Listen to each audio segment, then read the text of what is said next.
ಜಿಲ್ಲೆಯ ಎಲ್ಲಾ ಕಚೇರಿಗಳಲ್ಲಿ ಬೆಂಗಳೂರು ದಕ್ಷಿಣ ಎಂದು ಹೆಸರು ಬದಲಾವಣೆ ಮಾಡಬೇಕೆಂದು ಆದೇಶ ಹಿನ್ನೆಲೆ ಜಿಲ್ಲಾಧಿಕಾರಿ ಕಚೇರಿಯ ರಾಮನಗರ ಜಿಲ್ಲೆ ಎಂಬ ಹೆಸರಿಗೆ ಪ್ಲಾಸ್ಟರ್ ಅಂಟಿಸಲಾಗಿದೆ.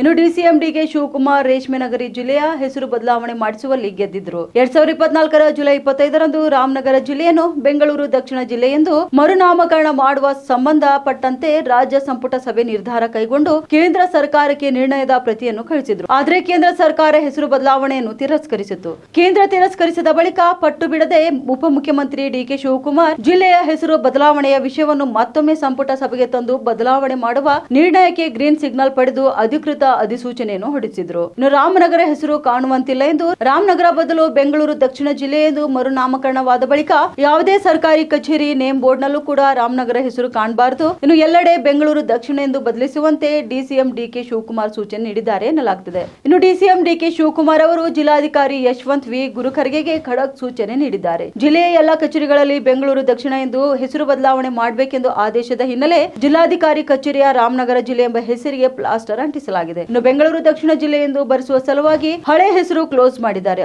ಆದಷ್ಟು ಬೇಗ ಎಲ್ಲೆಡೆ ಹೆಸರು ಬದಲಿಸಲು ಡಿಸಿಎಂ ಡಿಕೆ ಶಿವಕುಮಾರ್ ಸೂಚನೆ ನೀಡಲಾಗಿದೆ ಎನ್ನಲಾಗುತ್ತದೆ.